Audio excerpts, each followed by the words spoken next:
Hi, my name is Adam. Welcome to Dealing with Different.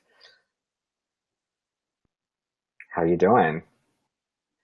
I have the honor and privilege of having a special guest with me today. It is Bridgetti Limbanda from South Africa, and we're going to be talking about invisible disabilities. We're giving Bridgetti just a moment to get ready to join us. I think she might be ready. Bridgetti, you ready to go? Yes, I'm good. Excellent. Okay, let me bring up Bridgetti. Okay. Now, as you all know, hi Bree. Hi, Adam. Hi, Bree. I am still learning all of the controls and how to do this live streaming stuff, but it's really exciting. It's fun to learn, isn't it, Bridgetti? It is, absolutely. I enjoy it as well. You know, every day you learn a little bit more. I've only been doing broadcasting for 3 months now. And I must honestly tell you that I'm only now at the point where I'm completely feeling comfortable in front of the camera. It really doesn't faze me anymore. So it does take time for you to totally come into your own. Yes, I feel okay with the camera part of it, but it's doing that and showing and hiding the comments and keeping track of, pushing this button so that, we're doing all this stuff. That's the part that I'm learning. But I'm getting there, and it's been a really, really good time. So thank you for being on the show today. Bridgetti does a lot of streaming on her own, so be sure to check her out. Bridgetti, where can we find your programming? You can find me on Bridgetti.live. I've got some of my stuff, most of my stuff will go onto Bridgetti.live on Facebook. And then I'm also doing quite a bit of streaming. We've currently got a drought in Cape Town. So you can also find me on www.capetownwatercrisis.com because I'm doing live streaming on the water crisis that we've got here. We also had a fire here recently that was quite devastating. It wiped out the entire town. So yeah, it's quite hectic, not fun. Well, I know you've been doing a lot of work to bring awareness to those issues, and I think you're doing a great job. Thank you. I enjoy it actually, you know. I enjoy helping people. It gives me great joy in my life. So if I can get involved in any social projects, I'm very happy to do those. I feel the same way. I feel the same way. I feel like I've reached the point in my life where what I want to do is give. When I was younger, I wanted to get. It was all about like I wanted to get a house. I wanted to get a husband. I wanted to get a job. I wanted to get money. Now I want to give. And what I find that is that when you do that, you end up getting way more, than you even thought. Things that you wouldn't even thought you needed, but I totally agree with you, Adam. You know, it becomes more about giving, and the saying "there's more happiness in giving than receiving" is so absolutely true. I'm at my happiest when I can give of myself. absolutely. And you know, oftentimes what people need is not really money and things, but what people value most is your time, you Yes. know, and connecting. You know, in today's world, everything is in such a rush. People rush past you. People ask you, "Hey, how are you doing?" And before you even had a chance to answer, they've disappeared, or Or you kind of, has it ever happened to you where you say to somebody, oh, you know, I'm really having a crap day. I'm feeling so sick. And they go, oh, wonderful. And you realize they're Yeah. not listening. Yeah. So there's a lot of value in having someone that can just give you time and truly listen to you. I like that. This is a beautiful quote from Mother Teresa that Bren shared with us. If you can't feed 100 people, then feed just one. I like that. Thank you, Bren, for sharing that. And that's so absolutely true, you know, because we can't save the world. We cannot. But if you are able to truly give your time and attention to just one person, even if it's just one, if you've made someone else happy, that's valuable, you know. Oh, yes, beyond belief, really. And I think more people are feeling that way, turning that direction. I think that the current climate, although it feels very hateful and scary, I think that a good side effect has been that it's also brought out the people who want to counter that with love, and because I'm seeing a lot more of that lately, and I think that's really good. But you know, bringing that back to invisible diseases, don't you find that it is so valuable when somebody really takes an interest in you and asks you, Adam, how are you? But they're not asking you, Adam, how are you, just to be nice. Right. They You know, really when want to know. because you can, yeah, you can sense when somebody really wants to know and whether they really paying attention or they, you know, looking at their phone or trying to get away from you as quickly as possible. You can sense those things, right? Yes, of course. Of course. And it does make a difference. Little things make a difference. I tell you, about a year ago, I was in a really lonely place. I felt very isolated and lonely. And social media was really the only way I was able to connect with people. And I had someone on Snapchat that just every so often would send me a message. Did you eat today? You know, because she knew that that's one of the things. I don't feel hungry because I'm often nauseous.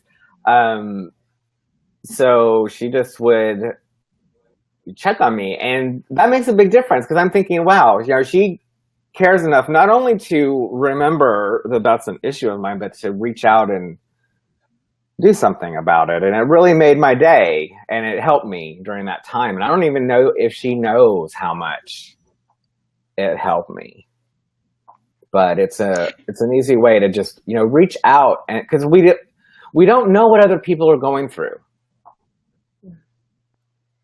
That's so true. And like you said, you know, it's the little things. I mean, people dealing with anxiety, for example, people who's got bipolar, people dealing with drug addiction, people dealing with panic attacks. You can't see that that person is dealing with those issues. It's No. absolutely impossible. And it's little things that one can say that can make or break a person's day. And I Yes. think, you know, if we're all just a little bit mindful of the fact that we don't know what the other person is dealing with, the world would be a lot more kinder, wouldn't it? Yes, it would. For those of you that don't know my story, I acquired a balance disorder about 5 years ago. Basically, I lost my balance and never got it back.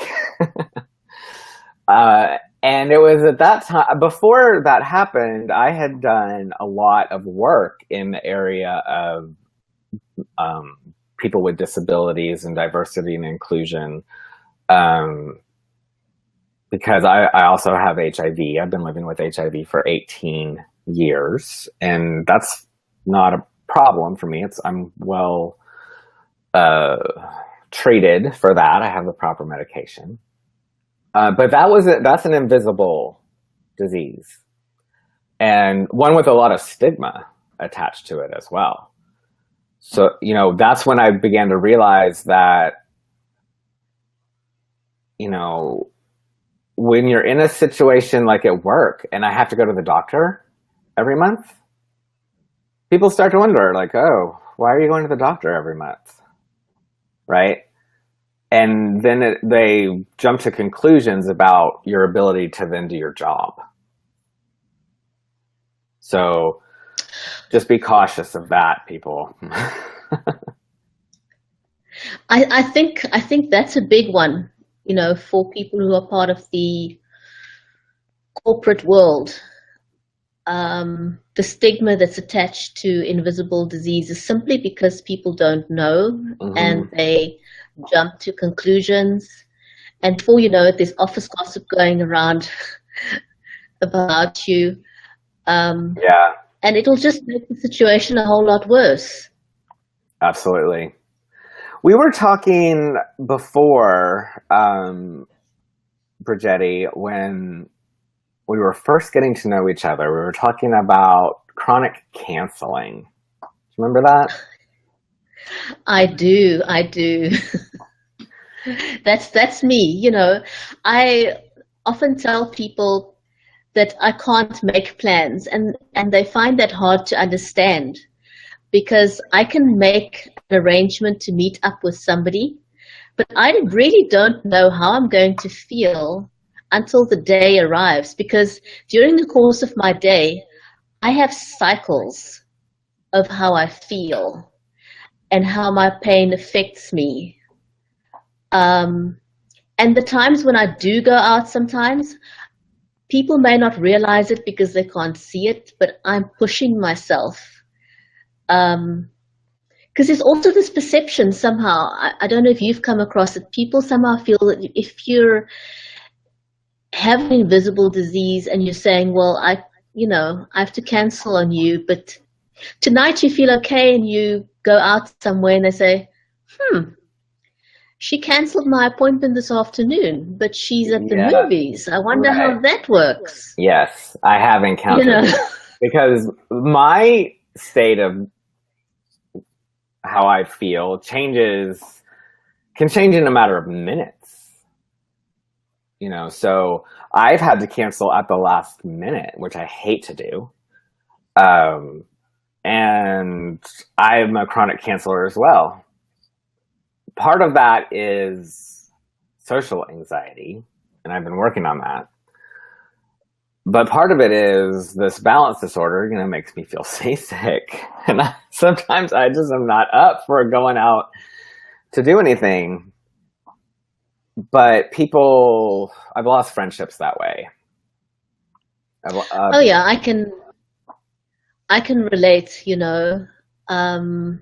I've lost many friendships over the years. It's just, they disappear on you. Mm-hmm. And you kind of wonder, what did I do? Yeah. I have no explanation for what it is, why people disappear on you. A lack of compassion. It's not that I go out of my way to offend people. I don't even think that that's it. I don't think I do that. No one's ever said that about me. I think people have a hard time dealing with different. They have a hard time dealing with somebody not being able to make an appointment. I'll give you an example of me going out. I have chronic back pain. I have fibromyalgia. I recently had, a few months ago, neck surgery and shoulder surgery. So I'm still recovering from that. I still need another lower back operation, which means that I can only sit in a specific chair for a specific amount of time. If I'm not sitting at the right level with my back and my feet, it's extremely uncomfortable. I can just be, I saw my physiotherapist this morning, for example, and I said to her, I could go into the kitchen and be fixing something to eat, and by the time I'm done, I'm in excruciating pain. What's up with that?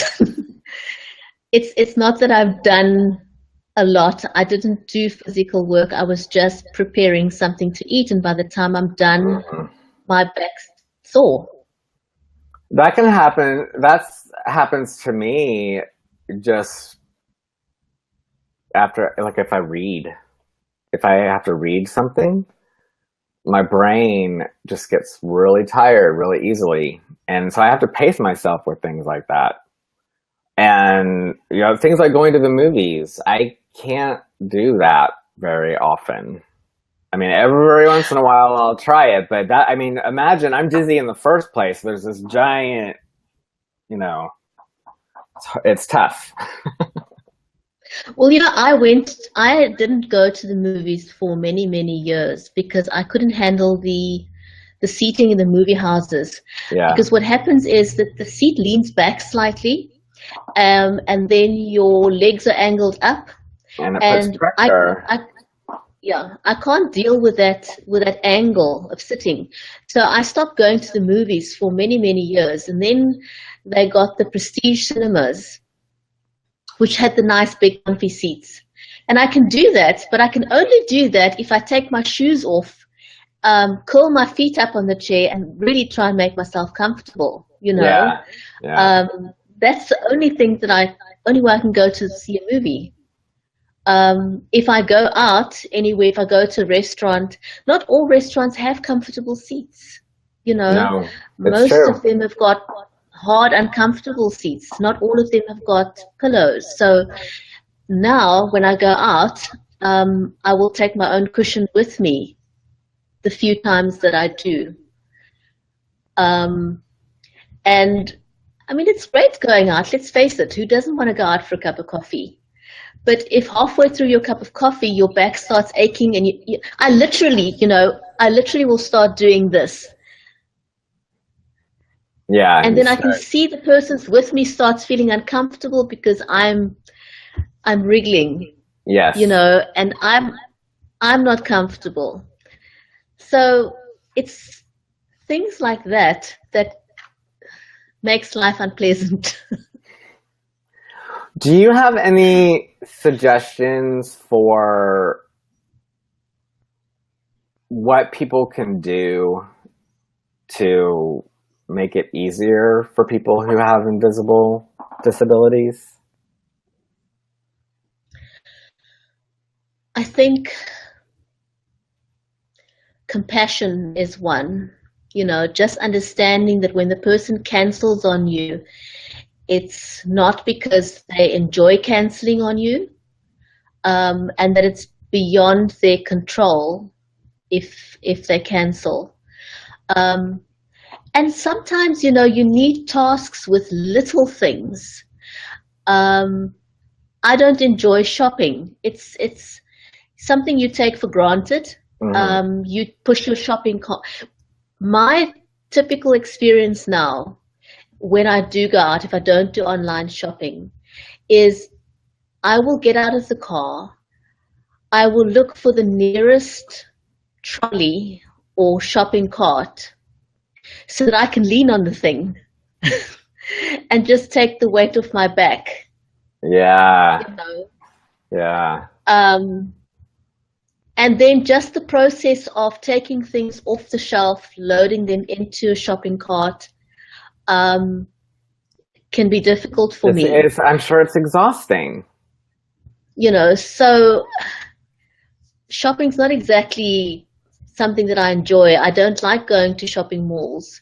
I find at the moment I find walking difficult. I can get tired just walking in my house, Yeah. and then I'm uncomfortable. So let alone going out.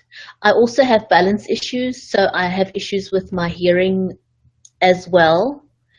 Um, and that also causes nausea, like with you. I think any hearing disability Yes. or imbalance, causes the Nausea nausea. comes right along with it. It's also a side effect Yeah. of every medication I take, I think. So, that's awkward. I mean, and because I'm unbalanced, I find it difficult walking on certain surfaces, for example. Sometimes you'll find the roads, because of the roots underneath the trees are not even. And Yes. that's difficult for me because I've had a spinal fusion. I need a flat surface to walk on. So whenever I walk on a surface that is slightly uneven, it could cause me to fall. And I have. Yes. I mean, Yes. Well, I've I have fallen a that same couple of times. problem in our neighborhood. I can't roll my chair around the neighborhood on the sidewalks because the roots have made the sidewalks so uneven that there are gaps like as high as this, and it's the homeowner's responsibility to repair the sidewalk, so that's never going to happen. But hopefully, as we talk about these issues and make people more aware, that's what I'm hoping for this show to be, is a safe place where we can come together and learn about other people's experiences so that we can have more compassion and understanding. I really appreciate the people that have been commenting. And if you have follow-up questions, please leave them in the comments as well. There are a couple of ways that you can help with this show. If you like this content and you want me to be able to continue to provide these amazing interviews with people like Bridgetti, then you can become a sponsor of the show at patreon.com/Adam Tilted. And I'll put that in the comments as well. And if you just anything, I mean, as low as $1, anything really helps, because it costs money to do what I'm doing here. The other thing that I would like to ask for you to do is to subscribe to my YouTube channel. I've made a bit.ly because right now it has this blah, blah, blah URL. But when I get 100 subscribers, I can have a custom URL. So if you could do me a favor and subscribe, that will help me accomplish that goal. And I put that in the comments as well. I haven't seen your YouTube channel, so I'll go and subscribe as well. Thank you. Yes. Right now I have up all of the past episodes of Dealing with Different, which used to be called... Maybe it always was Dealing with Different. And then I also have my other show, which is Orbit at a Tilt, which is about space and science. That one used to be called What's Up with Adam Tilted. Those previous episodes are up there as well, so you can get all caught up. And I'm going to start adding additional content. I've had a lot of requests for me just to kind of update on my story, what's going on with me. So that will be the new What's Up with Adam Tilted, which I will start broadcasting soon. I haven't decided when would be a good time for that. But yeah, so if you could do those things for me, I would appreciate it. Thank you for watching. Thank you, Bridgetti. I really appreciate you joining us. I'm glad that we worked it out. Last time, it's kind of funny, last time we had to cancel because Bridgetti was having weather. I was worried because we're having weather today, so I'm glad that everything stayed on and connected and we were able to complete this. Absolutely. It was great, Adam, and I hope we can get to do this soon again. Yes, definitely. Okay, everybody, thank you for watching, and I'm having another episode tonight at 7 p.m. Central Time with Mary Elizabeth Jackson. Last time I interviewed her, we had some technical difficulties, so we are continuing that conversation tonight at 7 p.m. So come back and join us for that. It's really fun to have you be a part of the live conversation. Until then, be nice to each other. Bye.